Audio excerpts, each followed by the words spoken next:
पूरे भारतीय उपमहाद्वीप में इंसान की मौजूदगी का सबसे प्राचीन और प्रामाणिक सुराग कहाँ मिला था? इसका जवाब सिंधु घाटी या दक्षिण भारत की खुदाई में नहीं, बल्कि मध्य प्रदेश के सीहोर जिले में है। आज के इस डीप डाइव में हमारा पूरा ध्यान मध्य प्रदेश के संपूर्ण इतिहास पर केंद्रित रहेगा। बिल्कुल, और ये एक बेहद सघन चर्चा होने वाली है। हाँ, ये सत्र विशेष रूप से उन छात्रों के लिए एक ब्रह्मास्त्र है जो MPPSC, व्यापम, जिसे अब ESB कहा जाता है, और मध्य प्रदेश की अन्य प्रतियोगी परीक्षाओं की तैयारी कर रहे हैं। भौगोलिक रूप से मध्य प्रदेश प्राचीनतम गोंडवाना लैंड का एक अभिन्न हिस्सा है। यह एक अत्यंत स्थिर भूभाग रहा है और मानव सभ्यता के विकास का सीधा संबंध नदियों से होता है। बिल्कुल, मध्य प्रदेश में नर्मदा, चंबल, सोन और बेतवा जैसी प्राचीन नदी घाटियां मौजूद हैं। इन्हीं नदी घाटियों के किनारे प्रारंभिक मानव को पानी, शिकार और उपकरण बनाने के लिए उपयुक्त पत्थर आसानी से उपलब्ध हुए, जिससे यहाँ सभ्यता का निर्बाध विकास हुआ। तो सभ्यता के इसी विकास क्रम को हम पाषाण काल से समझना शुरू करते हैं। सबसे पहला चरण पूरा पाषाण काल का है, जिसका समय 25 लाख ईसा पूर्व से लेकर 10,000 ईसा पूर्व तक माना जाता है। हाँ, मानव इतिहास का यह सबसे लंबा कालखंड है। इसे और अधिक स्पष्टता से समझने के लिए पुरातात्विक रूप से 3 भागों में बांटा जाता है: निम्न, मध्य और उच्च पुरापाषाण काल। मध्य प्रदेश इन तीनों ही चरणों के साक्ष्यों से भरा पड़ा है। तो अगर हम सबसे पहले निम्न पुरापाषाण काल की बात करें, तो इस समय का मानव किस प्रकार के उपकरणों का उपयोग कर रहा था? निम्न पुरापाषाण काल में तकनीक बहुत प्राथमिक स्तर पर थी। मानव मुख्य रूप से क्वार्ट्जाइट पत्थर का उपयोग करता था, जो काफी कठोर होता है। मतलब औजार भारी होते होंगे? जी, इस पत्थर से जो उपकरण बनाए गए उनमें हैंड एक्स यानी बिना हत्थे की कुल्हाड़ी शामिल है।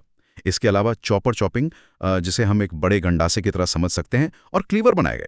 ये भारी भरकम औजार थे, जिन्हें मुख्य रूप से नर्मदा घाटी, विशेषकर नर्मदापुरम और नरसिंहपुर के साथ साथ चंबल और सोन घाटी से प्राप्त किया गया है। बिल्कुल, लेकिन इस कालखंड को भारतीय इतिहास में सबसे अहम बनाने वाली खोज सीहोर जिले के हथनोरा से हुई। हथनोरा की वह खोज जिसने भारतीय उपमहाद्वीप में मानव विकास के इतिहास को पूरी तरह से बदल दिया। सही कहा। 5 दिसंबर 1982 को डॉक्टर अरुण सोनकिया ने हथनोरा में उत्खनन के दौरान एक मानव खोपड़ी का जीवाश्म खोजा। ये एक 30 वर्षीय महिला की खोपड़ी थी, जिसे नर्मदा मानव कहा गया। हाँ, और वैज्ञानिक शब्दावली में इसे होमो इरेक्टस नर्मदेंसिस नाम दिया गया। जैसा कि हमने चर्चा की, यह पूरे भारत में मानव उपस्थिति का सबसे पहला और प्राचीन साक्ष्य है। और इसी स्थल से कुछ जानवरों के साक्ष्य भी हैं। जी, हथनोरा से स्टेगोडॉन गनेसा के जीवाश्म भी मिले हैं। यह हाथी की एक विलुप्त प्रजाति है।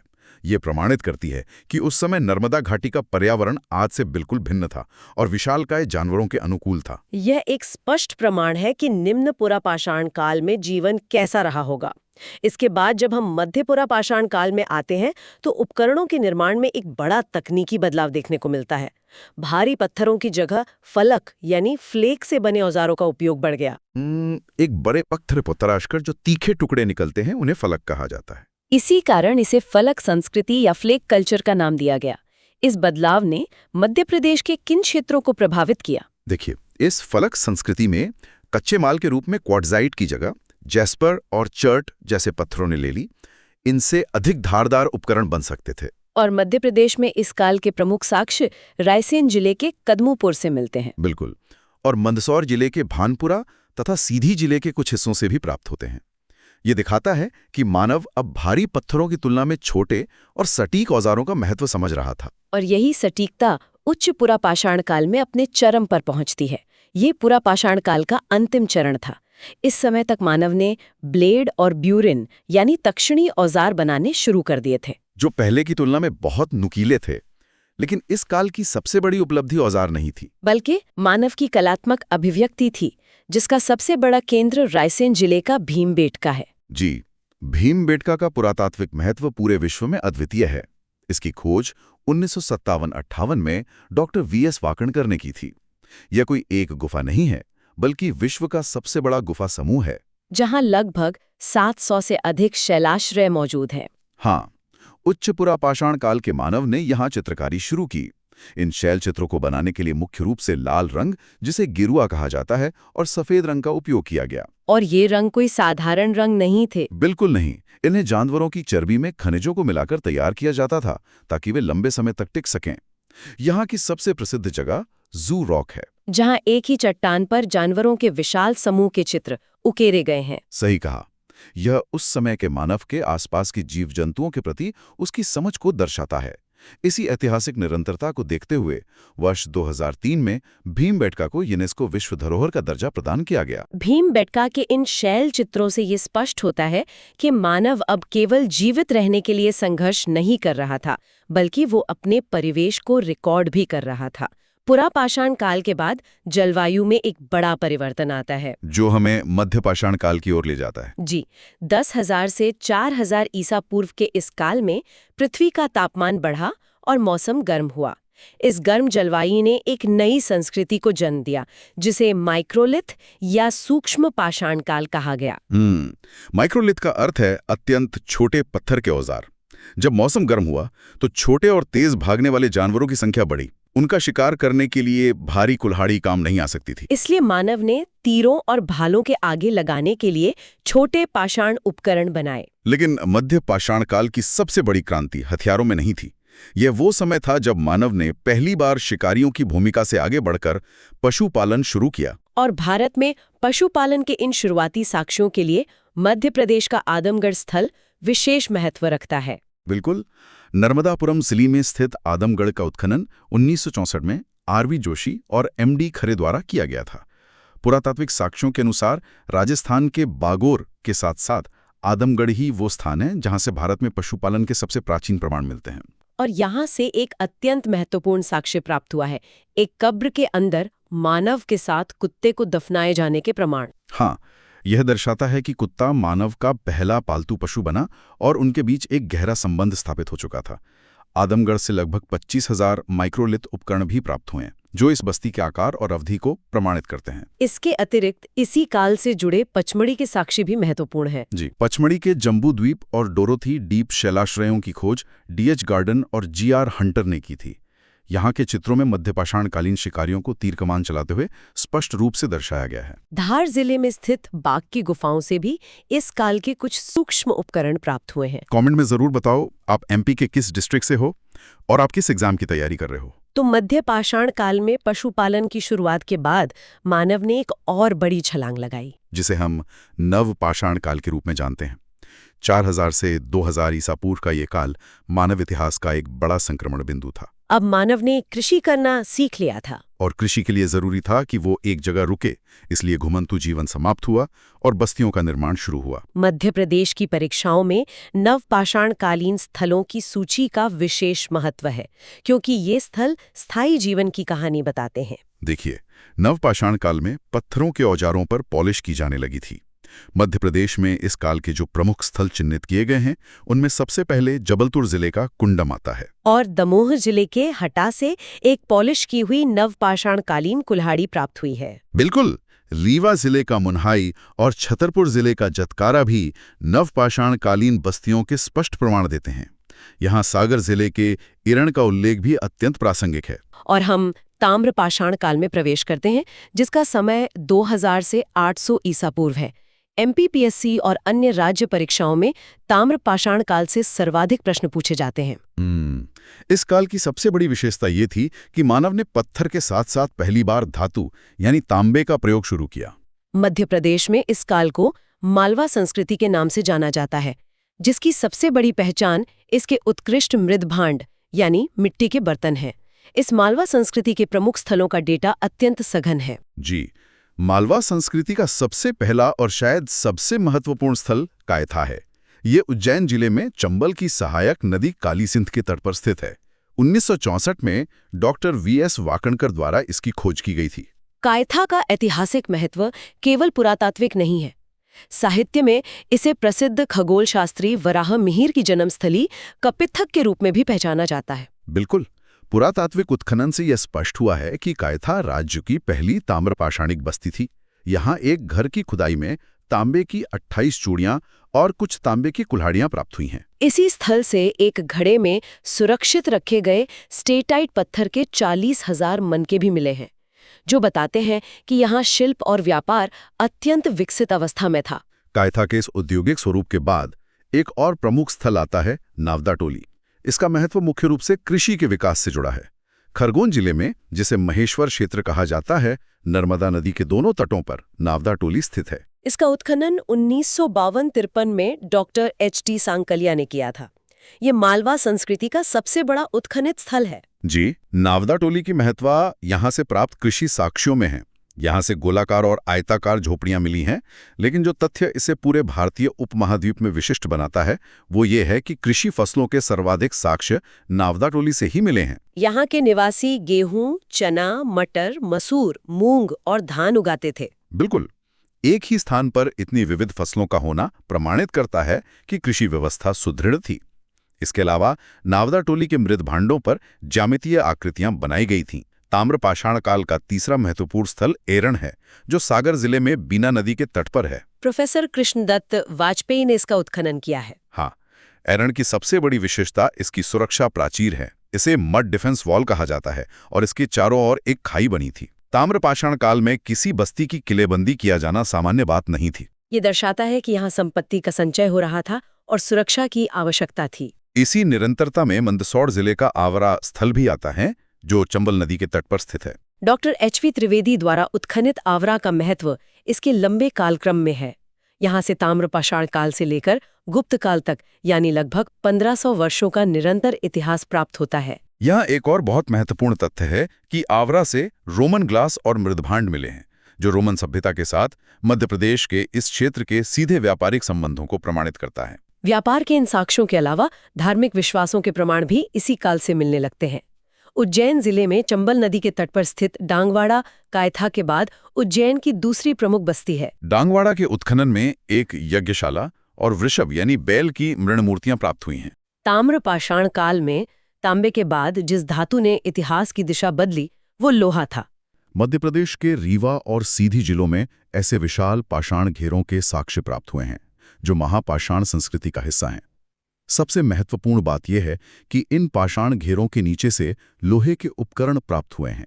ये इस क्षेत्र के लौह युग के साथ सीधे संबंध को प्रमाणित करता है।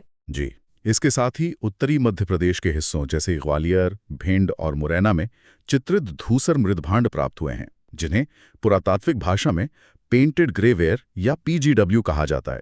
ये विशिष्ट बर्तन लौह युग की एक बहुत ही स्पष्ट पहचान माने जाते हैं। पाषाण काल से लेकर लौह युग तक के इन साक्ष्यों के बीच परीक्षाओं में अक्सर मध्य प्रदेश की प्रमुख गुफाओं और शैलाश्रयों की भौगोलिक अवस्थिति का सीधा मिलान पूछा जाता है।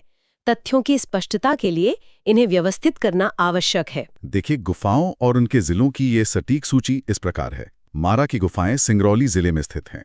लिखिछाज शैलाश्रय मुरैना जिले में आसन नदी के पास स्थित है। मामा भांजा शैलाश्रय और चूर्णगुंडी शैलाश्रय ये दोनों ही पचमढ़ी यानी नर्मदापुरम जिले में स्थित हैं। भानपुरा शैलाश्रय मंदसौर जिले में है और बिलवा की गुफाएं ग्वालियर जिले में स्थित हैं। परीक्षाओं के दृष्टिकोण से ये मिलान अत्यंत महत्वपूर्ण है।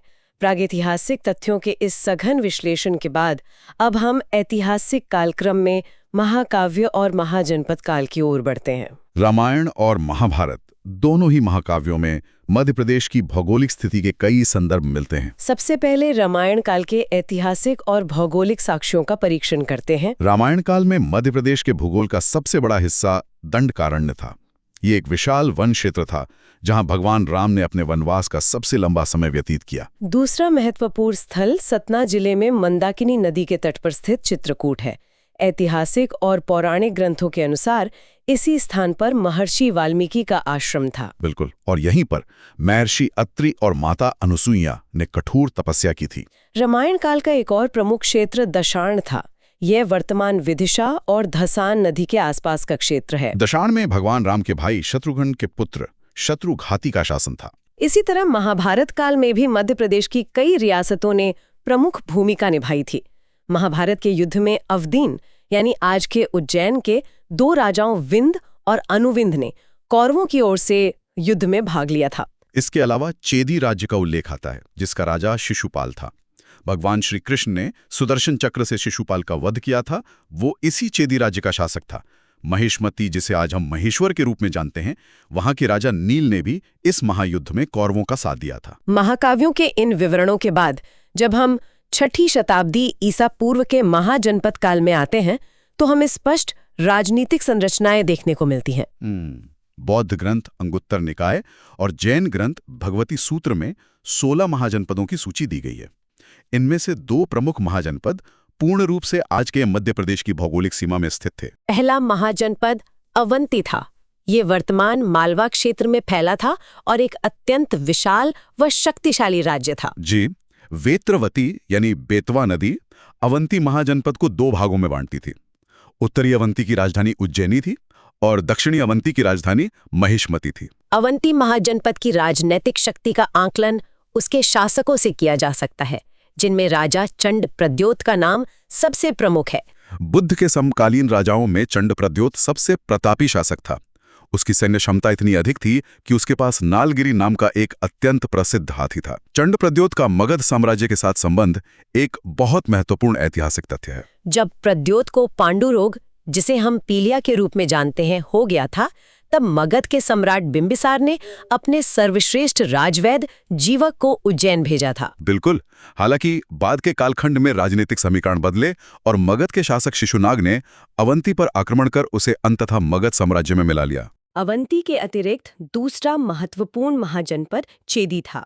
चेदी महाजनपद का विस्तार वर्तमान बुंदेलखंड क्षेत्र में केन नदी के आसपास था। केन नदी का प्राचीन नाम शुक्तिमती था। इसी आधार पर इस महाजनपद की राजधानी का नाम भी शुक्तिमती या सुत्थिवती था। जैसा कि हमने पहले देखा, यहाँ का शासक शिशुपाल था।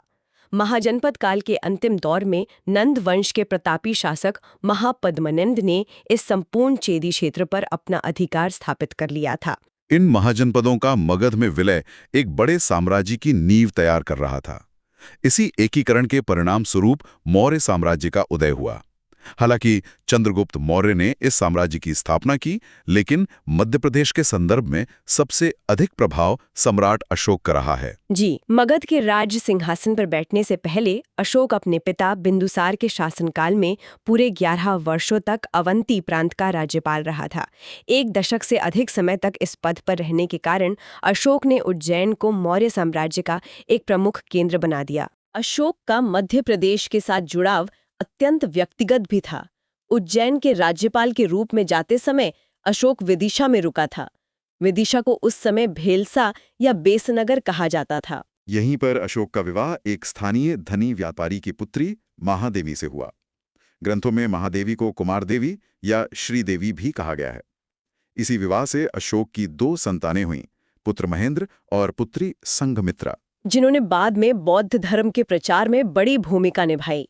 यहाँ ये जानना आवश्यक है कि महादेवी कभी भी मगध की राजधानी पाटलिपुत्र नहीं गईं, वे उज्जैन में ही रहीं। हाँ, और बाद में सम्राट अशोक ने उन्हीं के लिए उज्जैन में वैश्य टेकरी नामक एक विशाल स्तूप का निर्माण करवाया था। अशोक के इसी गहरे जुड़ाव के कारण मध्य प्रदेश में मौर्यकालीन पुरातात्विक साक्ष्य भारी मात्रा में उपलब्ध हैं। इनमें अशोक के शिलालेख सबसे महत्वपूर्ण हैं। परीक्षाओं के दृष्टिकोण से इनकी अवस्थिति का सटीक विवरण अनिवार्य है। सबसे पहले गुजरना लघु शिलालेख की बात करते हैं, जो दतिया जिले में है। यह अभिलेख इसलिए विशेष है क्योंकि यह पूरे भारत के उन केवल 4 अभिलेखों में से एक है जहां अशोक का वास्तविक नाम देवानाम पियदसी अशोक राजा उत्कीर्ण मिलता है।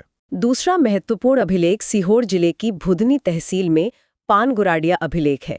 इस शिलालेख में अशोक को स्पष्ट रूप से महाराज कुमार कहा गया है, जो इस क्षेत्र में उसके राज्यपाल होने की पुष्टि करता है। इसके बाद रूपनाथ अभिलेख है, जो कटनी और जबलपुर जिले की सीमा पर स्थित है। इस लघु शिलालेख में अशोक के बौद्ध धर्म के प्रति समर्पण का सीधा वर्णन मिलता है। एक और अभिलेख सारोमारो है। यहाँ यह तथ्य ध्यान रखने योग्य है कि व्यापम या ईएसबी द्वारा ली जाने वाली परीक्षाओं की आधिकारिक उत्तर कुंजियों के अनुसार सारोमारो को शहडोल जिले में माना जाता है। जी, शिलालेखों की इस सूची में रायसेन जिले का सांची का संघ भेद अभिलेख भी आता है। ये एक सख्त आदेश था जहां सम्राट अशोक ने बौद्ध भिक्षुओं को चेतावनी दी थी कि जो भी संघ में फूट डालने का प्रयास करेगा उसे सफेद कपड़े पहनाकर संघ से बाहर निकाल दिया जाएगा। शिलालेखों के अलावा अशोक ने स्तूपों का बड़े पैमाने पर निर्माण करवाया। मध्य प्रदेश में स्थित स्तूप भारतीय वास्तुकला की अमूल्य धरोहर हैं। इनमें सबसे प्रमुख रायसेन जिले में स्थित सांची का स्तूप है। प्राचीन काल में इसे काकनाद बोर्ड के नाम से जाना जाता था। सम्राट अशोक ने 3री शताब्दी ईसा पूर्व में पकी हुई ईंटों से इसका मूल निर्माण करवाया था। बाद में शुंग वंश के काल में इसके ऊपर पत्थर की परत चढ़ाई गई। सांची स्तूप की खोज 1818 में जनरल टेलर द्वारा की गई थी। इस परिसर में स्तूप संख्या 3 अत्यंत महत्वपूर्ण है। बिल्कुल, क्योंकि इसमें भगवान बुद्ध के 2 प्रमुख शिष्यों सारिपुत्र और महामोग्गलायन की अस्थियां संरक्षित हैं। इसी ऐतिहासिक महत्व को देखते हुए वर्ष 1989 में इसे यूनेस्को विश्व धरोहर की सूची में शामिल किया गया। सांची के बाद दूसरा सबसे प्रमुख मौर्यकालीन स्मारक सतना जिले में स्थित भरहूत का स्तूप है। इसका मूल निर्माण भी अशोक द्वारा ही करवाया गया था, लेकिन इसके चारों ओर की रेलिंग और प्रवेश द्वार शुंग काल में निर्मित हुए। भरहूत स्तूप की खोज 1873 में अलेक्जेंडर कनिंघम ने की थी। समय के साथ ये स्तूप नष्ट हो गया, इसलिए वर्तमान में इसके प्राप्त अवशेषों को कलकत्ता संग्रहालय में रखा गया है। मौर्य वास्तुकला के कुछ अन्य महत्वपूर्ण स्तूप भी मौजूद हैं। रीवा जिले में द्योरकोठार का स्तूप स्थित है। इसकी खोज 1982 में पी.के. मिश्रा द्वारा की गई थी। यहाँ से मिट्टी और ईंटों से बने मौर्यकालीन स्तूप प्राप्त हुए हैं। इसी तरह खरगोन जिले में कसरावत स्थल भी मौर्यकाल का एक प्रमुख केंद्र था। जी, यहाँ इतवर्डी नामक एक टीले का उत्खनन किया गया, जहाँ से 11 बौद्ध स्तूपों के साक्ष्य प्राप्त हुए हैं। और ऐतिहासिक निरंतरता को समझने के लिए तो हम शुंग वंश से शुरुआत करते हैं। मौर्य वंश के अंतिम शासक वृहद्रथ की हत्या करके पुष्यमित्र शुंग ने इस वंश की स्थापना की।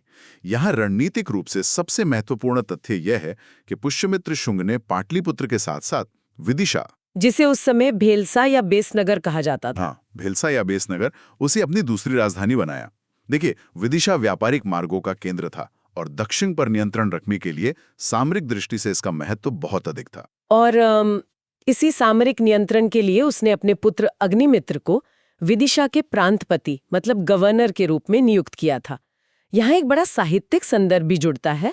महाकवि कालिदास के प्रसिद्ध नाटक मालविका अग्निमित्रम का नायक यही अग्निमित्र है, जिसके इर्द गिर्द पूरी कथा रची गई है। बिल्कुल।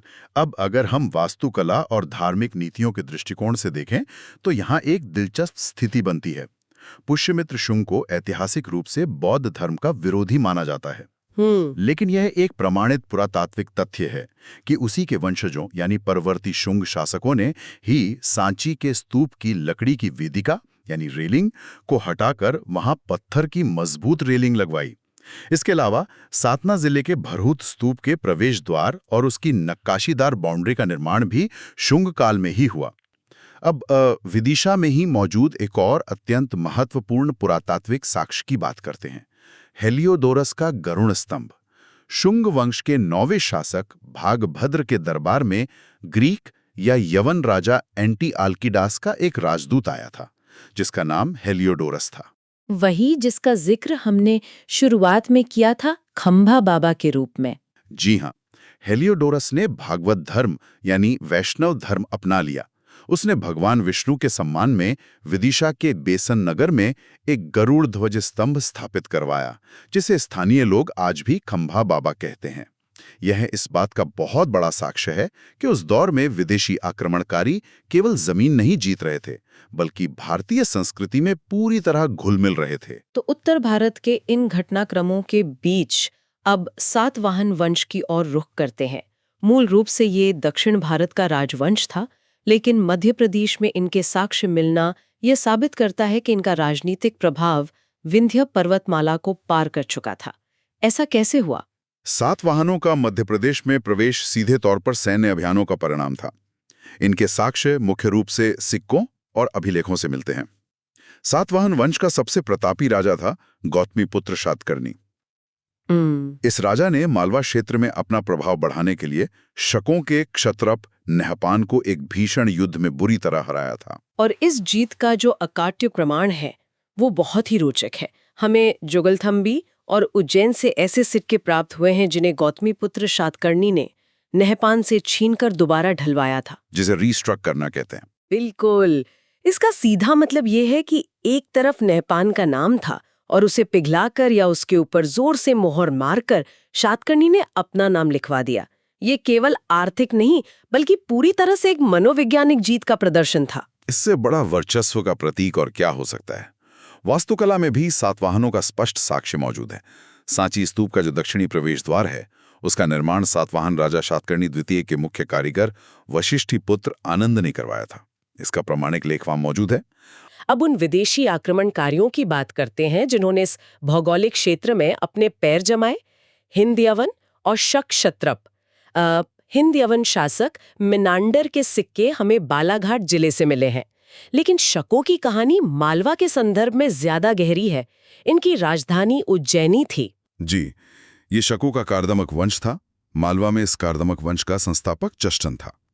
चष्टन के सिक्के हमें उज्जैन और शिवपुरी से मिले, लेकिन इस वंश का सबसे महान शासक था रुद्रदामन, जो चष्टन का पोता था। रुद्रदामन का इतिहास में एक विशेष स्थान है, क्योंकि उसने एक बहुत बड़ा जन कल्याणकारी कार्य किया था। उसने गुजरात की सुदर्शन झील का अपने निजी कोष से जीर्णोद्धार करवाया था, जो मौर्य काल में बनी थी। मालवा में शकों का ये वर्चस्व तब तक रहा जब तक कि एक ऐसी शक्ति का उदय नहीं हुआ जिसने भारतीय इतिहास की पूरी दिशा ही बदल दी। हम गुप्त साम्राज्य की बात कर रहे हैं। यहाँ सवाल ये उठता है कि मध्य प्रदेश गुप्तों की दूसरी सबसे बड़ी शक्ति का केंद्र कैसे बन गया? देखिए, इसकी ठोस नींव समुद्रगुप्त ने रखी, जिन्हें उनके सैन्य अभियानों के कारण भारत का नेपोलियन कहा जाता है। मध्य प्रदेश से उनके सीधे जुड़ाव का प्रमाण सागर जिले का एरण अभिलेख है। इस अभिलेख में एरण को समुद्रगुप्त का स्वभोग नगर या प्लेजर सिटी कहा गया है। यानी ये कोई सामान्य सैन्य छावनी नहीं थी, बल्कि ये उनकी वह निजी संपत्ति और विश्राम स्थली थी जहां वो रुकते थे। इसके अलावा विदिशा और साक्षी से कांच नाम के शासक के सिक्के मिले हैं, जिसे इतिहासकार स्पष्ट रूप से समुद्रगुप्त ही मानते हैं। और समुद्रगुप्त ने केवल मालवा ही नहीं बल्कि मध्य प्रदेश के महाकांतार यानी घने विंध्य क्षेत्र के राजाओं को भी हराकर अपने अधीन किया था। बिल्कुल। इसके बाद चंद्रगुप्त द्वितीय का काल आता है, जिन्हें हम विक्रमादित्य के नाम से जानते हैं। पाटलिपुत्र उनकी मुख्य राजधानी थी, लेकिन उन्होंने उज्जैन को अपनी दूसरी राजधानी बनाया। इसके पीछे की क्या रणनीति थी? इसके पीछे सीधा कारण था शकों का समूल नाश। चंद्रगुप्त द्वितीय ने मालवा के अंतिम शक शासक रुद्र सिंह तृतीय को युद्ध में मार गिराया। इसके साथ ही मालवा से शकों का हमेशा के लिए सफाया हो गया।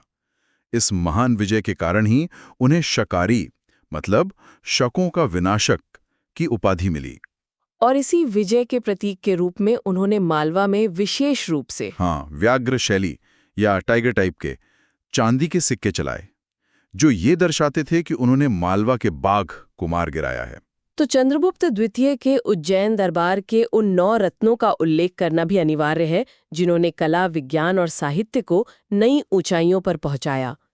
इन नवरत्नों में महाकवि कालिदास, महान खगोल शास्त्री वराहमिहिर, चिकित्सा के जनक राजवैद्य धन्वंतरी और अमरकोश के रचयिता अमर सिंह प्रमुख थे। सही कहा। इसके बाद कुमारगुप्त का काल आता है, जहां से हमें प्रशासनिक और सामाजिक ढांचे के साक्ष्य मिलते हैं।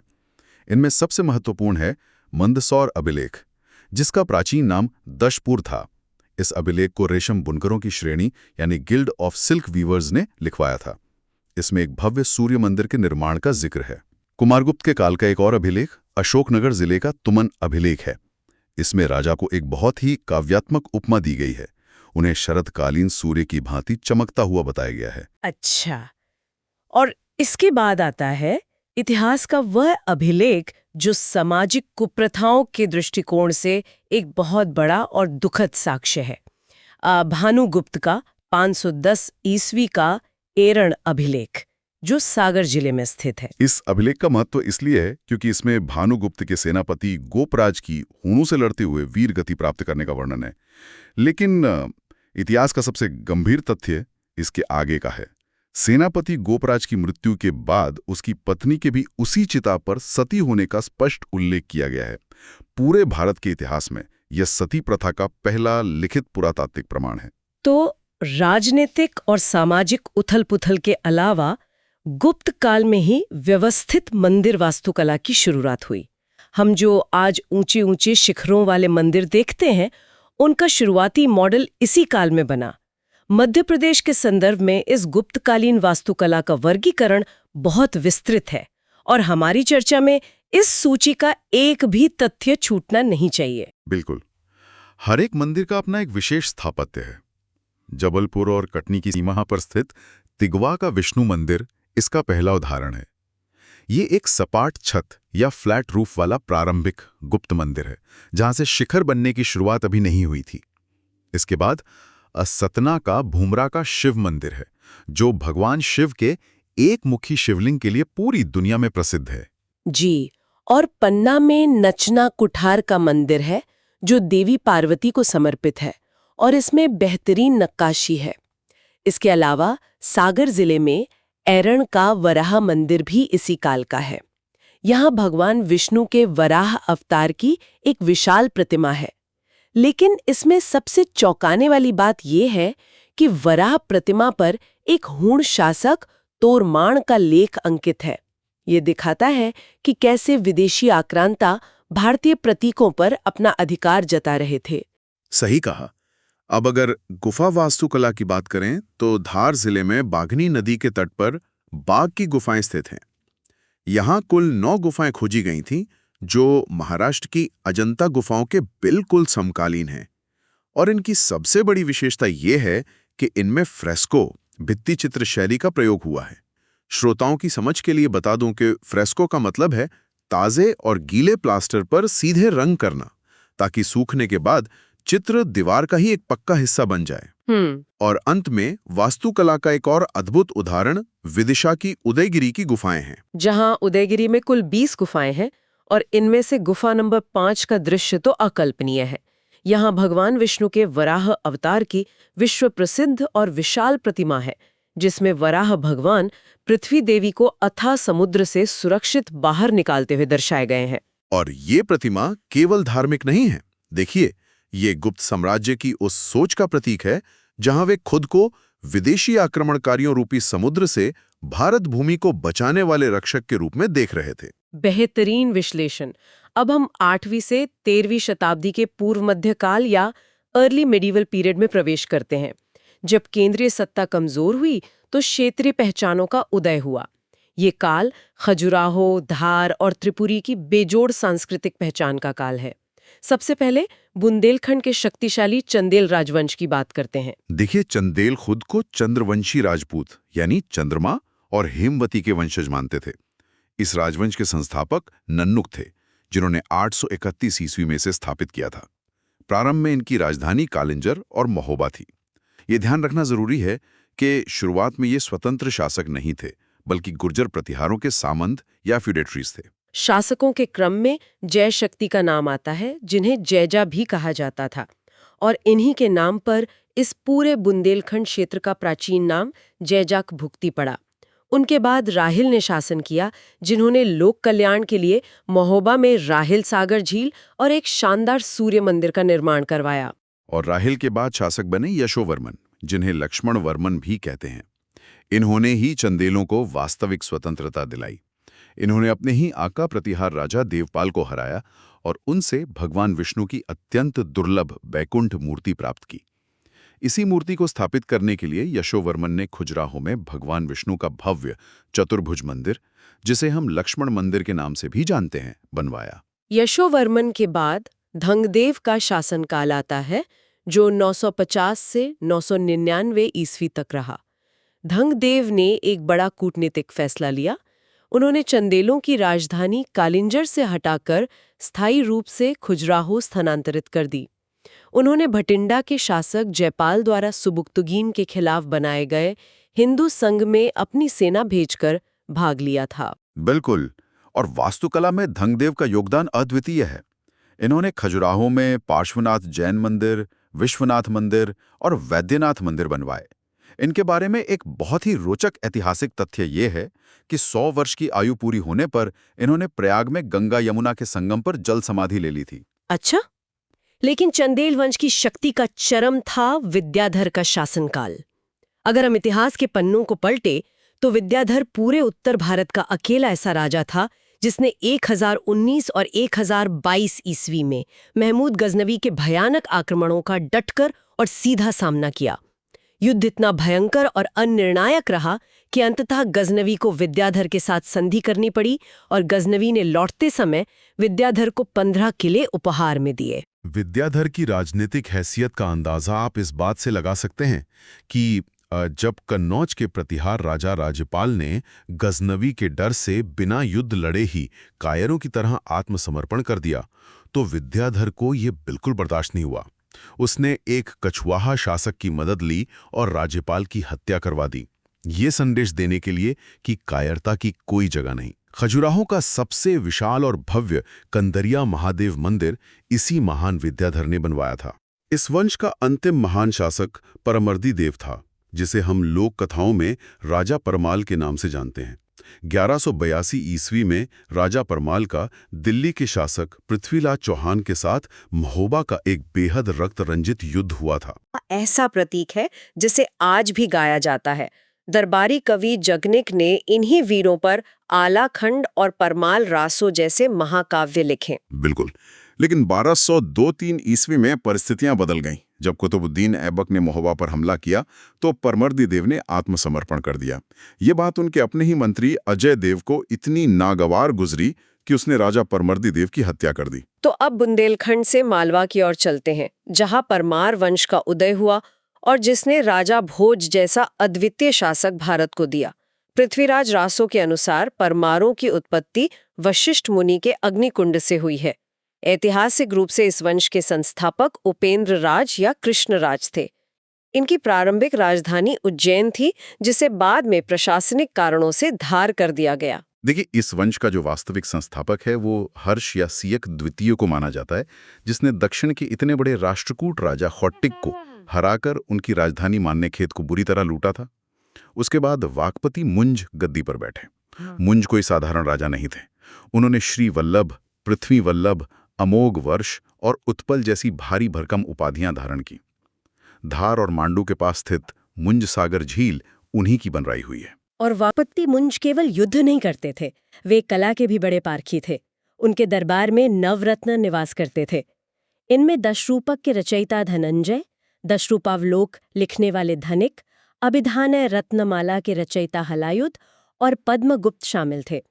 लेकिन मुंज की एक कूटनीतिक जिद उनके पतन का कारण बनी। जी। उन्होंने चालुक्य राजा तैलप द्वितीय पर लगातार हमले किए और उसे 6 बार हराया। लेकिन अति आत्मविश्वास में 7वीं बार वे गोदावरी नदी के तट को पार कर गए, जहां तैलप ने उन्हें बंदी बना लिया और अंततः उनकी हत्या कर दी। मुंज के बाद और फिर आता है मालवा के स्वर्णिम युग का वो शासक जिसे मध्यकालीन भारत का लियोनार्डो दा विंची कहा जाए तो गलत नहीं होगा, राजा भोज। 1010 से 1055 ईस्वी तक शासन करने वाले इस राजा को कविराज और मालवा का चक्रवर्ती कहा गया। वे केवल तलवार के धनी नहीं थे, बल्कि वे विज्ञान, वास्तुकला और चिकित्सा के प्रकांड विद्वान थे। उनकी रचनाएं इसका अचूक प्रमाण है। उनकी 6 अनिवार्य रचनाओं का उल्लेख यहाँ करना ही होगा। वास्तुकला और मशीनों के निर्माण पर उन्होंने सम्रांगण सूत्रधार लिखी, व्याकरण और काव्यशास्त्र पर सरस्वती कंठाभरण की रचना की, शैव दर्शन को समझाने के लिए तत्व प्रकाश लिखा, जहाज निर्माण और राजनीति जैसे जटिल विषय पर युक्ति कल्पतरु लिखी, हाँ, और चिकित्सा विज्ञान पर आयुर्वेद सर्वस्व और प्राकृत भाषा में कूर्म शतक की रचना की। ये बहुमुखी प्रतिभा उन्हें इतिहास में अमर बनाती है। राजा भोज की वास्तुकला तो और भी विस्मयकारी है। उन्होंने अपनी राजधानी धार में ज्ञान का केंद्र भोजशाला बनवाई, जहां देवी सरस्वती यानी वाग्देवी की अद्भुत मूर्ति स्थापित की गई थी, जो दुर्भाग्य से आज लंदन के म्यूजियम में है। उन्होंने भोजपुर नगर बसाया, पानी रोकने के लिए इंजीनियरिंग का बेजोड़ नमूना साइक्लोपियन डैम बनवाया। भोजपुर में ही भोजेश्वर मंदिर का निर्माण किया, जिसमें 18 फीट ऊंचा एक ही पत्थर से तराशा गया विशाल शिवलिंग है। इसे उत्तर भारत का सोमनाथ कहा जाता है। इसके अलावा भोपाल का विशाल भोज ताल, जिसे बड़ा तालाब भी कहते हैं, और चित्तौड़ में त्रिभुवन नारायण मंदिर भी राजा भोज की वास्तुकला के चमत्कार हैं। लेकिन उनका अंत बहुत ही त्रासद रहा। कलचुरी वंश के राजा लक्ष्मीकर्ण और गुजरात के चालुक्य राजा भीम प्रथम ने मालवा पर संयुक्त हमला कर दिया। उसी दौरान बीमारी से राजा भोज का निधन हो गया। उनके निधन पर विद्वानों ने एक कहावत कही थी, अद्याधारा निराधारा निरालंबा सरस्वती, अर्थात आज धार नगरी निराधार हो गई और ज्ञान की देवी सरस्वती का आश्रय छिन गया। तो मालवा के बाद अब महाकौशल क्षेत्र के कलचुरी राजवंश मतलब त्रिपुरी शाखा पर नजर डालते हैं। 850 ईस्वी में कोक्कल प्रथम ने इस वंश की स्थापना की थी। इस वंश में युवराज देव प्रथम एक बड़ा नाम है, क्योंकि उनके दरबार में प्रसिद्ध संस्कृत कवि राजशेखर निवास करते थे। राजशेखर ने विद्धशाला भंजिका और काव्य मीमांसा जैसे महान ग्रंथों की रचना की थी। युवराज देव ने ही भेड़ाघाट, जो कि जबलपुर में है, वहां तांत्रिक अनुष्ठानों का केंद्र 64 योगिनी मंदिर, जिसे गोलकी मठ भी कहा जाता है, बनवाया था। कलचुरी वंश में अर्थव्यवस्था को सबसे ज्यादा मजबूती दी गांगेय ने। ये मध्य प्रदेश के इतिहास के पहले ऐसे राजा थे जिन्होंने 100% शुद्ध सोने के सिक्के चलाए। बिल्कुल। इन सिक्कों पर बैठी हुई लक्ष्मी की आकृति उकेरी गई थी। गांगेय ने विक्रमादित्य की उपाधि भी धारण की थी। हालांकि वे मालवा के राजा भोज से युद्ध में हार गए थे। लेकिन कालचुरियों का जो सबसे महान और विस्तारवादी शासक था वो था लक्ष्मीकर्ण, जिसे इतिहास में हिंद का नेपोलियन कहा गया। ये वही लक्ष्मीकर्ण या कर्ण है जिसने चालुक्य भीम प्रथम के साथ मिलकर राजा भोज पर वो जानलेवा हमला किया था। वास्तुकला में इसने काशी में कर्णमेरु, अमरकंटक में कर्ण मंदिर, शहडोल में विराटेश्वर मंदिर बनवाया और जबलपुर के पास कर्णावती नाम का एक पूरा नगर बसाया था। तो अंत में हम ग्वालियर क्षेत्र के दो महत्वपूर्ण राजवंशों कचपघात और तोमर वंश की ओर आते हैं। कचपघात की ग्वालियर शाखा के संस्थापक वज्रदामन थे। इस वंश के राजा महिपाल ने 1093 ईस्वी में ग्वालियर के किले पर सास बहू का मंदिर बनवाया था, जिसे असल में सहस्त्र बाहु मंदिर या भगवान विष्णु का मंदिर कहा जाता था, जो धीरे धीरे अपभ्रंश होकर सास बहू हो गया। कचपघात वास्तुकला के दो और नायाब नमूने मुरैना जिले में हैं। पहला है मितावली का 64 योगिनी मंदिर, जिसके गोलाकार डिजाइन को देखकर ही अर्थया भारत की पुरानी संसद का डिजाइन तैयार किया गया था। और दूसरा है पड़ावली, जिसे हम बटेश्वर मंदिर समूह के नाम से जानते हैं। इसके बाद ग्वालियर पर तोमर वंश का अधिकार हुआ। तोमर वंश की स्थापना वीर सिंह देव तोमर ने 1394 ईस्वी में की थी। इन्हीं के एक शासक डुगरेंद्र सिंह के काल में ग्वालियर के किले की चट्टानों को काटकर विशाल जैन मूर्तियां बनाई गईं। जी। लेकिन तोमर वंश का असली स्वर्णयुग राजा मान सिंह तोमर का काल था, जो 1486 से 1516 ईस्वी तक चला।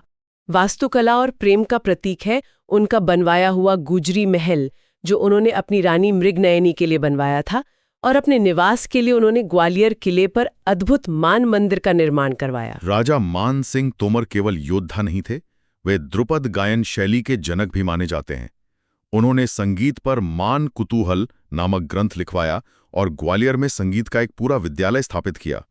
भारत के महान संगीतकार बैजू बावरा इन्हीं के दरबार की शोभा बढ़ाते थे। राजनैतिक रूप से भी वे बहुत मजबूत थे। उन्होंने दिल्ली के सुल्तान सिकंदर लोधी को युद्ध में कई बार धूल चटाई थी। तोमर वंश के अंतिम शासक विक्रमादित्य तोमर थे।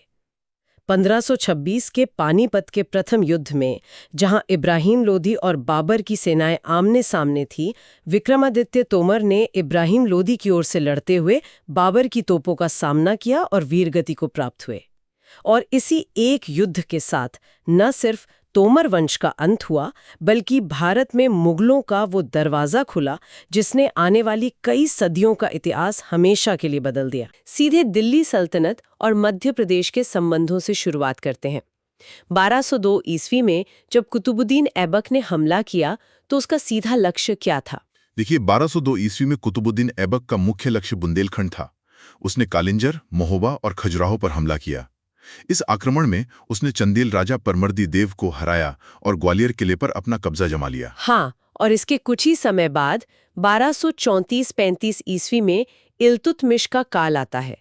इल्तुतमिश ने मालवा पर भयंकर आक्रमण किया और भैरसा, जिसे आज विदिशा कहा जाता है, उसकी भयानक लूट की। बिल्कुल, पर इस आक्रमण का सबसे महत्वपूर्ण तथ्य कुछ और है। इल्तुतमिश ने ही उज्जैन का प्रसिद्ध महाकालेश्वर मंदिर तोड़ा था। ये बहुत ही अहम पॉइंट है परीक्षाओं की दृष्टि से। और क्या वो उज्जैन से कुछ विशिष्ट प्रतीक भी अपने साथ ले गया था? जी हाँ, इल्तुतमिश महाकालेश्वर मंदिर तोड़ने के बाद वहां से विक्रमादित्य की पीतल की मूर्ति अपने साथ दिल्ली ले गया था। लेकिन सल्तनत का असली विस्तार 1305 ईस्वी में अलाउद्दीन खिलजी के समय हुआ, जब उसने अपने सेनापति ऐन उल मुल्क मुल्तानी को भेजा। सही कहा। ऐन उल मुल्क मुल्तानी ने अंतिम परमार राजा महल्लक देव और उनके सेनापति हरनंद को पराजित कर दिया। इस एक जीत से अलाउद्दीन खिलजी का मांडो, उज्जैन, धार और चंदेरी पर सीधा कब्जा हो गया। खिलजी वंश के बाद तुगलक वंश का साक्ष्य हमें दमोह के बटियागढ़ अभिलेख से मिलता है, जो 1328 ईस्वी का है। इसकी सबसे बड़ी विशेषता यह है कि यह फारसी और संस्कृत दोनों में है। बिल्कुल। और इस अभिलेख में गयासुद्दीन तुगलक और मोहम्मद बिन तुगलक यानी MBT का स्पष्ट जिक्र है। इसमें दमोह को गोमठ कहा गया है। साथ ही इसी बटियागढ़ अभिलेख में एक गौ महल, जिसे काऊ पैलेस भी कह सकते हैं, उसके बनने का उल्लेख मिलता है।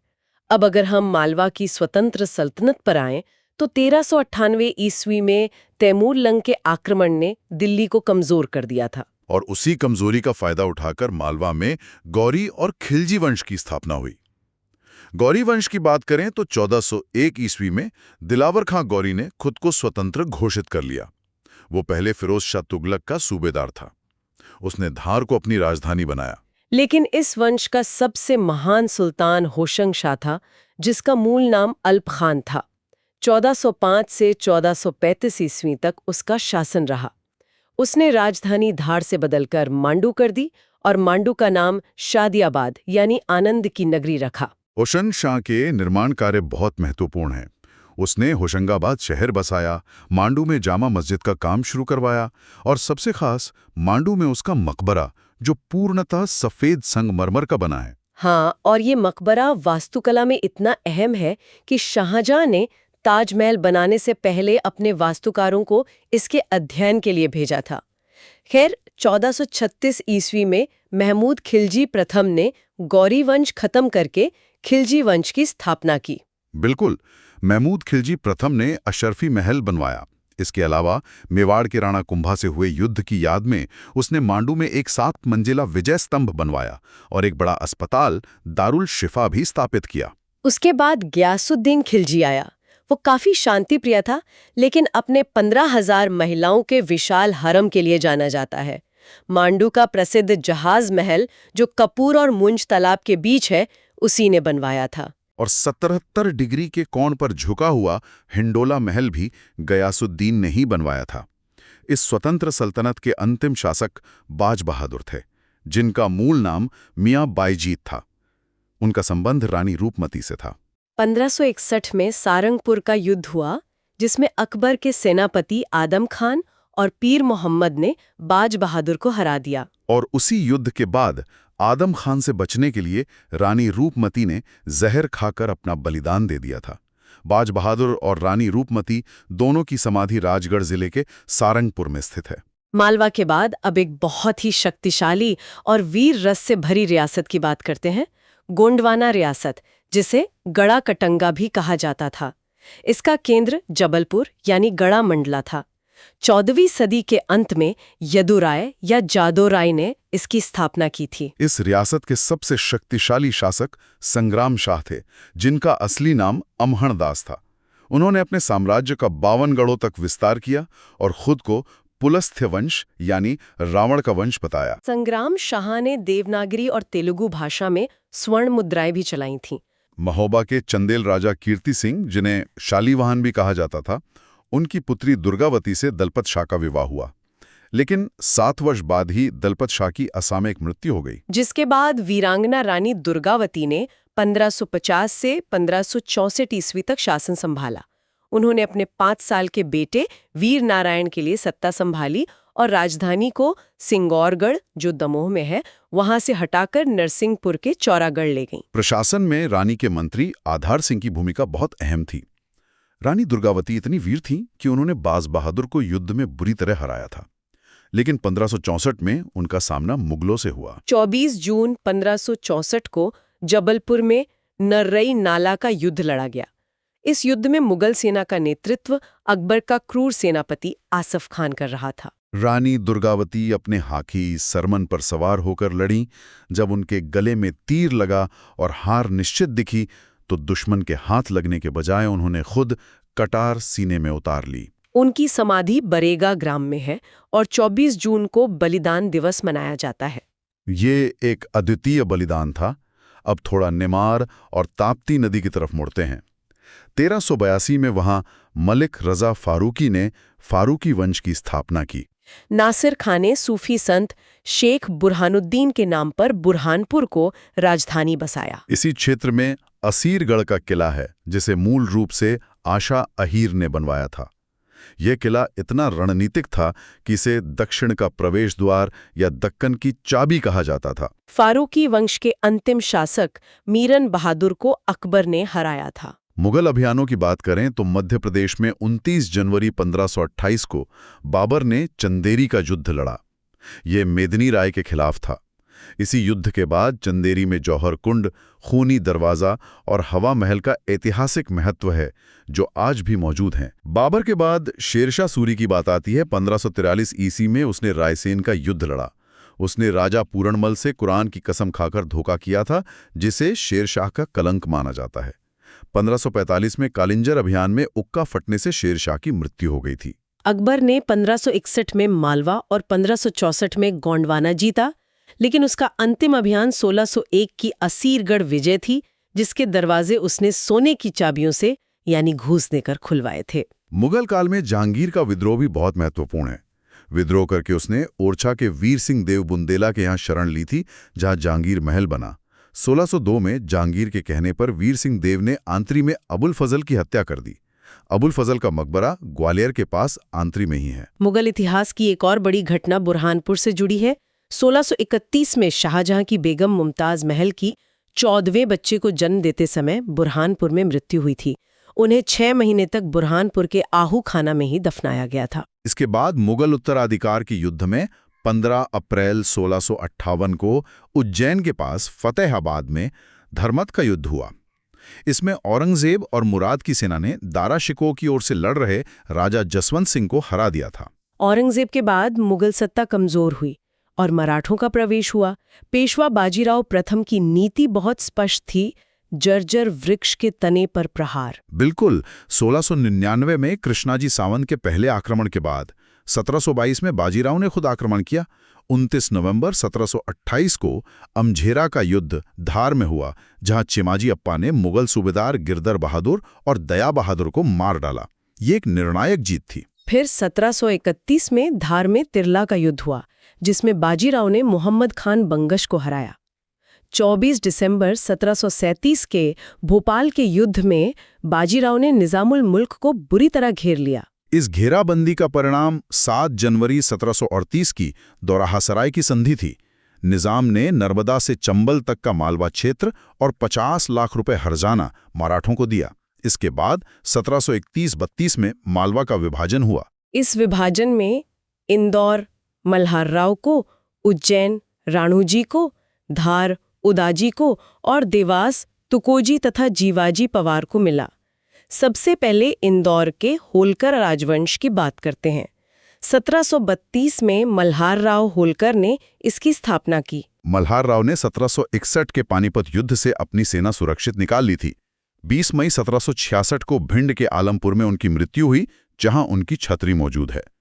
इससे पहले 1754 के कुम्हेर युद्ध में तोप के गोले से खांडेराव मरे और 1767 में मालेराव की मृत्यु हुई।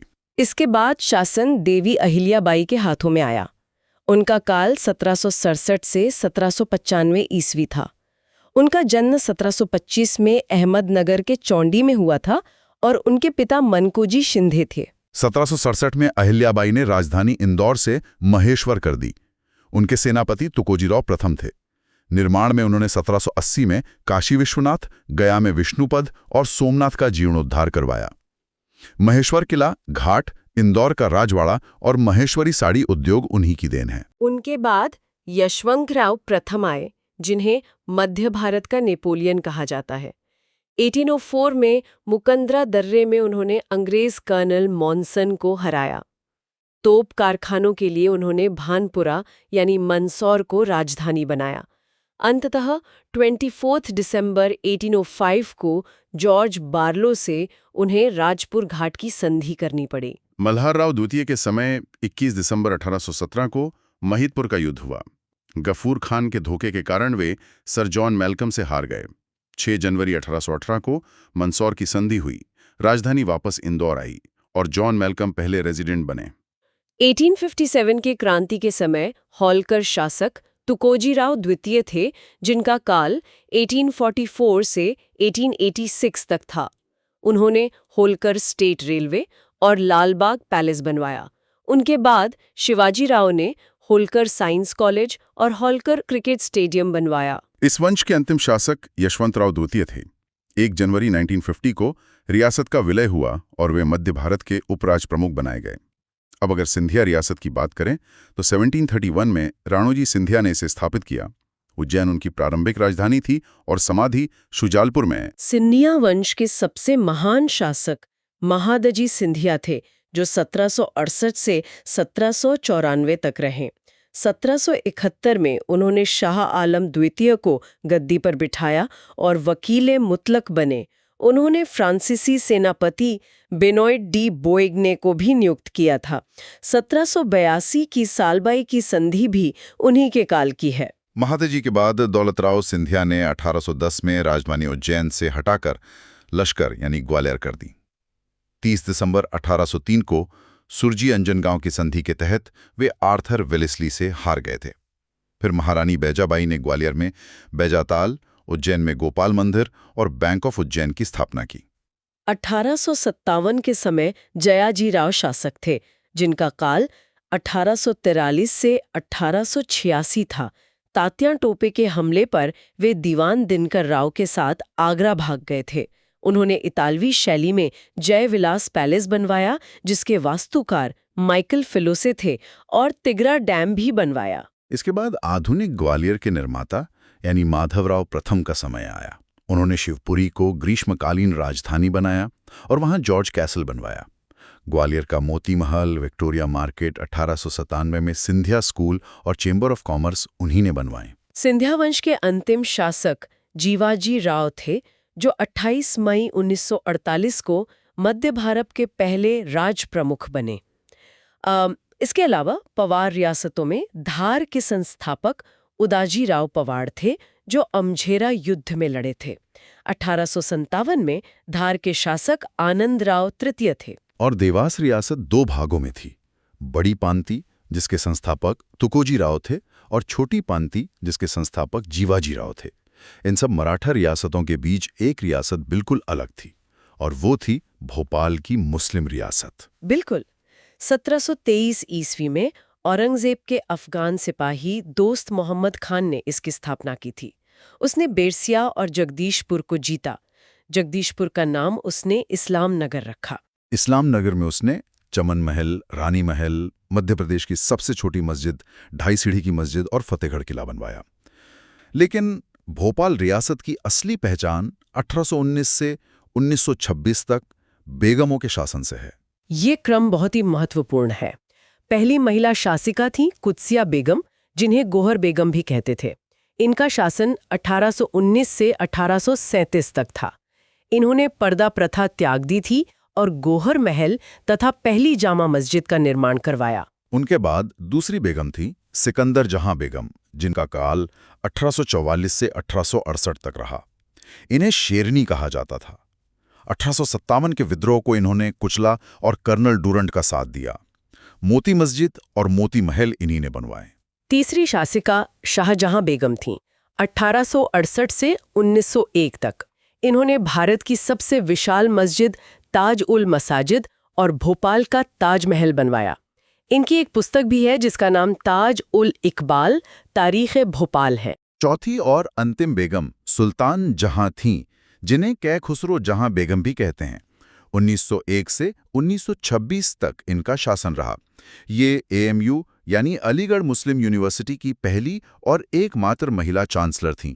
इन्होंने शौकत महल, सदर मंजिल और मिंटो हॉल बनवाया, जो मध्य प्रदेश का पहला विधानसभा भवन बना।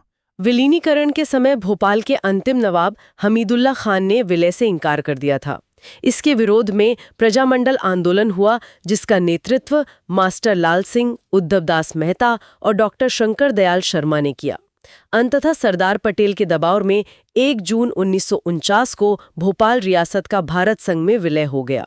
14 जून 1857 स्थान है ग्वालियर की मुरार छावनी। विद्रोही सैनिकों का एक समूह एक ऐसा कदम उठाता है जो देखने में तो साधारण लगता है, लेकिन वो उस दौर में शत्रु के संपूर्ण संचार नेटवर्क को ध्वस्त करने वाले एक बड़े साइबर अटैक के समान था। बिल्कुल, उन्होंने टेलीग्राफ लाइनें काट दी थी। सही कहा। मध्य प्रदेश में विद्रोह की पहली आधिकारिक ज्वाला 3 जून 1857 को नीमच छावनी में भड़की। जी, मोहम्मद अली बेग और वली मोहम्मद के नेतृत्व में। बिल्कुल।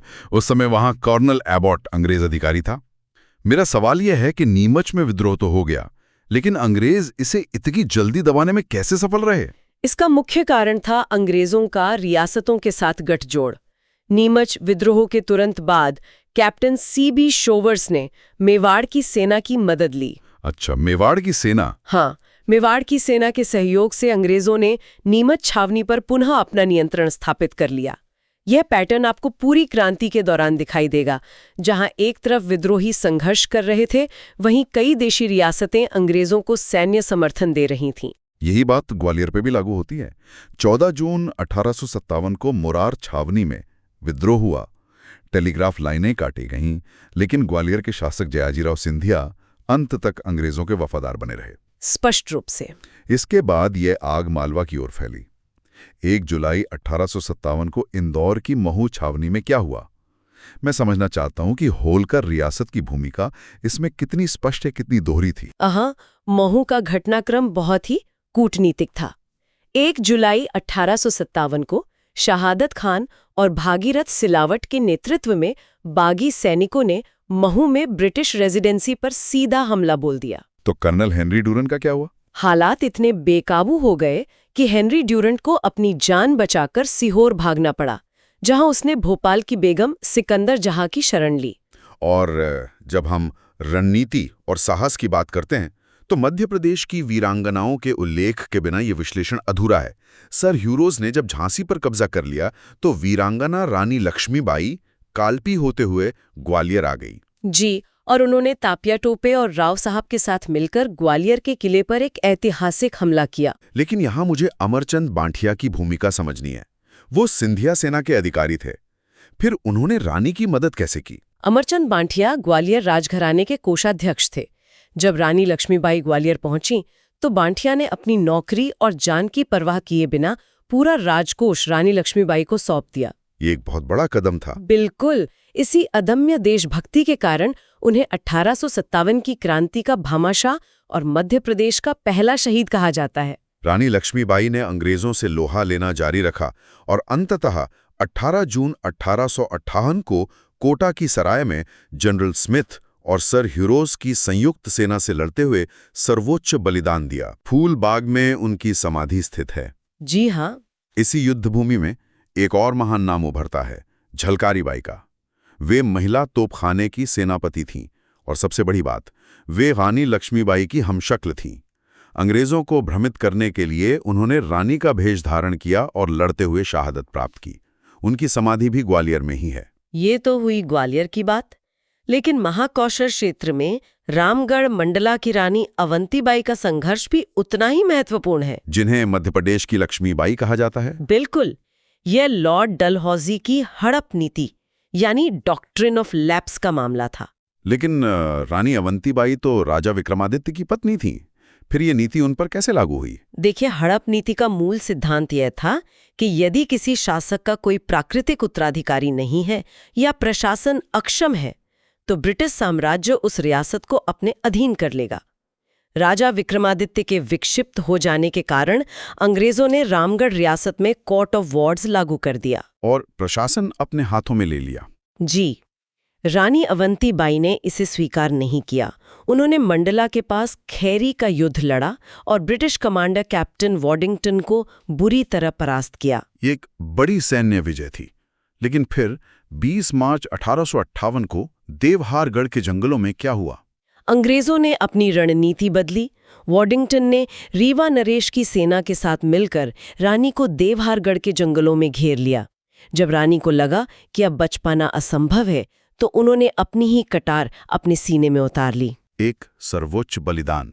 और इसी संघर्ष में उनकी अंगरक्षिका और अत्यंत करीबी सहेली गिरधारी बाई ने भी अपने प्राणों की आहुति दे दी। आज भी डिंडोरी जिले के बालपुर में गिरधारी बाई की समाधि इस बलिदान की गवाही देती है। ये स्पष्ट करता है कि क्रांति केवल राजमहलों तक सीमित नहीं थी। वनों और घाटियों में आदिवासी जननायकों ने अंग्रेजों के खिलाफ एक अलग ही मोर्चा खोल रखा था। बिल्कुल सही। हाँ, जैसे खंडवा जिले की पंधाना तहसील के बड़देव गांव में जन्मे टंट्या भील, जिन्हें उनका मूल नाम टंट्या या तांत्या के रूप में भी जाना जाता है।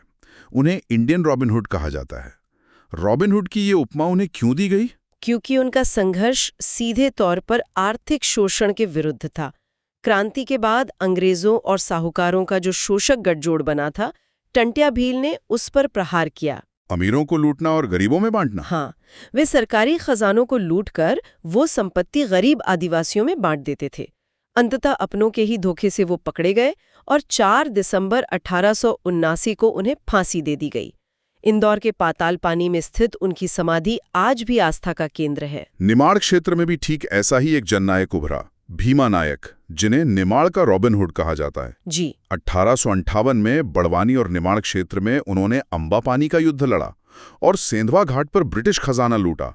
लेकिन अंग्रेजों की सजा का तरीका यहाँ बहुत क्रूर था। उन्हें तालापानी की सजा देकर पोर्ट ब्लेयर भेज दिया गया, जहां 1876 में उनकी मृत्यु हो गई। और उनके बहनोई ख्वाजा नायक ने भी सेंधवा के पास अंग्रेजों पर भीषण हमले किए, लेकिन कर्नल आउट्रम ने धोखे से उनकी हत्या करवा दी। जब हम क्रूरता की बात करते हैं तो मध्य प्रदेश के इतिहास में 18 सितंबर 1857 की तारीख सबसे भयावह है। गढ़ामंडला क्षेत्र में गोंड राजवंश और रानी दुर्गावती के वंशज 70 वर्षीय राजा शंकर शाह और उनके पुत्र रघुनाथ शाह का मामला लें। वे हथियारों से नहीं, बल्कि अपनी कविताओं के माध्यम से सैनिकों और जनता में राष्ट्रवाद की भावना भड़का रहे थे। ये एक महत्वपूर्ण बिंदु है।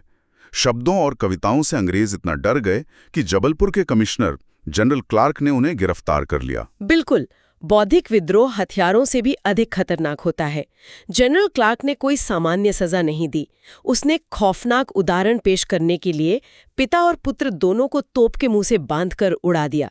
इसे मध्य प्रदेश के इतिहास का सबसे क्रूरतम हत्याकांड माना जाता है। इस क्रांति में एक और अत्यंत जटिल सैन्य रणनीति का प्रयोग हुआ, छापामार युद्ध या गुरिल्ला वॉरफेयर। रामचंद्र पांडुरंग, जिन्हें हम तात्या टोपे के नाम से जानते हैं, उन्होंने पारंपरिक युद्ध शांत होने के बाद भी इस नीति से क्रांति को जीवित रखा। और ये गुरिल्ला रणनीति उस समय के जंगलों में बहुत अचूक थी। इसने ब्रिटिश जनरलों की नींद कैसे उड़ा दी थी? देखिए, गुरिल्ला रणनीति का मूल सिद्धांत है hit and run. Tatya Tope के पास कोई विशाल स्थायी सेना नहीं थी। वे घने जंगलों और घाटियों का लाभ उठाते थे। अचानक हमला करना, रसद लूटना और फिर जंगलों में गायब हो जाना। इसी रणनीति के बल पर उन्होंने जनरल ह्यूरोज और जनरल मिशेल जैसे दिग्गज ब्रिटिश सैन्य अधिकारियों को परास्त किया। लेकिन फिर विश्वासघात हुआ। जी, नरवर के राजा मानसिंह की गद्दारी के कारण सोते हुए तात्या टोपे को गिरफ्तार कर लिया गया। 18 अप्रैल 1859 को शिवपुरी में उन्हें फांसी दे दी गई। इसी घटना के साथ आधिकारिक रूप से क्रांति का अंत माना जाता है। इन बड़े चेहरों के साथ साथ परीक्षा के दृष्टिकोण से पूरे मध्य प्रदेश का एक भौगोलिक नक्शा हमारे दिमाग में स्पष्ट होना चाहिए, जहां स्थानीय स्तर पर कई अन्य नायकों ने नेतृत्व किया। अगर हम अलग अलग क्षेत्रों की बात करें तो सागर में क्या स्थिति थी? सागर छावनी में 42वीं इन्फेंट्री के सैनिकों ने शेख रमजान के नेतृत्व में बगावत कर दी थी। और मालवा क्षेत्र? अमझेरा, जो धार में है, वहां के राजा बख्तावर सिंह ने कड़ा संघर्ष किया, जिन्हें बाद में इंदौर के महाराजा अस्पताल परिसर में फांसी दे दी गई थी। और सीहोर या भोपाल के क्षेत्र में? वहां फाजिल मोहम्मद और आदिल मोहम्मद खान ने भोपाल के बेगम सिकंदर जहां के खिलाफ मोर्चा खोला और राहतगढ़ किले पर अपना अधिकार कर लिया था। मंदसौर की तरफ क्या स्थिति थी? क्योंकि वहां भी डुरेंट को एक बड़ी चुनौती मिली थी। जी, मंदसौर में शहजादा फिरोज शाह ने विद्रोह का नेतृत्व किया और स्वयं को वहां का राजा घोषित कर दिया था। यद्यपि बाद में उन्हें डुरंड की सेना से हार का सामना करना पड़ा। बुंदेलखंड और गुना की तरफ देखें तो शाहगढ़ क्षेत्र में राजा बखतपली के सेनापति बोधन दउआ ने विद्रोह की कमान संभाली। और राघवगढ़, गुना से राजा ठाकुर प्रसाद ने बुंदेलखंड और गुना क्षेत्रों में संघर्ष किया। कुछ अन्य महत्वपूर्ण नाम भी हैं, जैसे संबलपुर क्षेत्र के महान विद्रोही सुरेंद्र साय, जो तब मध्य प्रदेश का ही हिस्सा था। बिल्कुल। मंडला क्षेत्र में रानी अवंतीबाई के संघर्ष में श्री बहादुर और देवी सिंह ने अहम भूमिका निभाई थी। और मालवा में, महू में होलकर सेना के तोपची सादत खां, जिन्हें बाद में आगरा ले जाकर फांसी दी गई थी, ये सूची प्रमाणित करती है कि ये एक अखिल क्षेत्रीय संग्राम था। हाँ, 1857 के इस संग्राम के बाद प्रतिरोध का स्वरूप बदल गया। सीधी सैन्य लड़ाई की जगह अब व्यवस्थित राजनीतिक चेतना ने ले ली। जैसे 1891 का नागपुर अधिवेशन, जी, जिसमें मालवा और निमाड़ से हिस्सेदारी हुई। फिर 1899 के लाहौर अधिवेशन में डॉक्टर हरि सिंह गौर ने न्यायपालिका को कार्यपालिका से अलग करने की मांग रखी। ये बहुत ही परिपक्व प्रशासनिक मांग थी। इसके बाद 1904 में जबलपुर में पहली प्रांतीय शाखा बनी और 1916 में प्रभाकर डुंडीराज के नेतृत्व में सिवनी सत्याग्रह शुरू हुआ। इन्हीं आधारों ने 1923 के झंडा सत्याग्रह के लिए पृष्ठभूमि तैयार की। ये भारत का पहला झंडा सत्याग्रह था जिसका केंद्र जबलपुर था। कारण था ब्रिटिश डिप्टी कमिश्नर द्वारा झंडे का अपमान। और पंडित सुंदरलाल ने इसका नेतृत्व किया, जिन्हें 6 महीने की सजा हुई। सुभद्रा कुमारी चौहान गिरफ्तार होने वाली पहली महिला बनी। नाथुराम मोदी ने भी अहम भूमिका निभाई। बाद में ये नागपुर शिफ्ट हुआ, जी, जहां सरदार पटेल ने नेतृत्व संभाला। इसके बाद 1930 का जंगल सत्याग्रह आता है, गांधी जी के नमक सत्याग्रह के समर्थन में घास काटना। इसके 2 प्रमुख केंद्र थे। पहला 9 अक्टूबर 1930 को सिवनी का टूरिया जंगल सत्याग्रह, दुर्गा शंकर मेहता के नेतृत्व में। यहाँ मुनका, गुद्दू और रेना नामक आदिवासी महिलाएं शहीद हुईं। और दूसरा केंद्र बैतूल का घोड़ा डूंगरी जंगल सत्याग्रह, जहां गंजन सिंह कोरकू और बंजारी सिंह कोरकू ने नेतृत्व किया। लेकिन इन शांतिपूर्ण विरोधों पर अंग्रेजों की हताशा नरसंहारों के रूप में सामने आई। 14 जनवरी 1931 का चरण पादुका नरसंहार। इसे मध्य प्रदेश का जलियांवाला बाग क्यों कहते हैं? क्योंकि छतरपुर जिले में उर्मिल नदी के तट पर मकर संक्रांति की सभा पर एजेंट फिशर ने अंधाधुंध फायरिंग के आदेश दिए। इसमें सेठ सुंदरदास, धर्मदास और रामलाल सहित 21 निर्दोष लोग शहीद हुए। ये अमानवीय था। और इसी साल 23 जुलाई 1931 को खंडवा स्टेशन पर पंजाब मिल हत्याकांड हुआ। वीर यशवंत सिंह, देवनारायण तिवारी और दलपत राव ने अधिकारी हेग्जिल की हत्या कर दी। यशवंत और देवनारायण को जबलपुर जेल में फांसी हुई। जी, और एक और दर्दनाक अध्याय है 19 जुलाई 1938 का सोहावल का नरसंहार, जिसे माजन गोलीकांड भी कहते हैं, सतना के हिनौता या माजन गांव में। इसमें लाल बुद्ध प्रताप सिंह, रामाश्रय गौतम और मंदिर पांडे शहीद हुए। त्रिपुरी अधिवेशन बहुत ऐतिहासिक है जो जबलपुर में हुआ। ये 52वां अधिवेशन था, क्योंकि इसमें सुभाष चंद्र बोस ने पट्टाभी सीतारमैया को चुनाव में हराया था और बाद में फॉरवर्ड ब्लॉक बनाया। 1940 में व्यक्तिगत सत्याग्रह की शुरुआत जबलपुर से विनोबा भावे ने की और 1942 का भारत छोड़ो आंदोलन विदिशा से शुरू हुआ, जिसे भेलसा कहते थे। इसी दौरान मंडला में उदयचंद जैन शहीद हुए। इन बलिदानों के बाद आजादी मिली, लेकिन 1947 से 1956 की स्थिति बहुत जटिल थी। 3 मुख्य भाग थे। पार्ट ए यानी सीपीएन बरार, हाँ, जिसमें महाकौशल, छत्तीसगढ़ और विदर्भ थे। राजधानी नागपुर थी और मुख्यमंत्री पंडित रविशंकर शुक्ल थे। फिर पार्ट बी यानी मध्य भारत, 25 रियासतें। इसकी 2 राजधानियां थी, ग्वालियर शीतकालीन के लिए और इंदौर ग्रीष्मकालीन के लिए। राज प्रमुख जीवाजीराव सिंधिया थे। और पार्ट सी विंध्य प्रदेश था, 38 रियासतें, राजधानी रीवा, और इसी का हिस्सा था स्वतंत्र भोपाल राज्य। राजधानी भोपाल, मुख्यमंत्री डॉक्टर शंकर दयाल शर्मा। इस बिखरे ढांचे को समेटने के लिए 22 दिसंबर 1953 को राज्य पुनर्गठन आयोग या फजल अली आयोग बना। इसके 3 सदस्य थे, सैयद फजल अली, हृदयनाथ कुंजरू और के.एम. पणिक्कर। इन्होंने क्या परिवर्तन किए?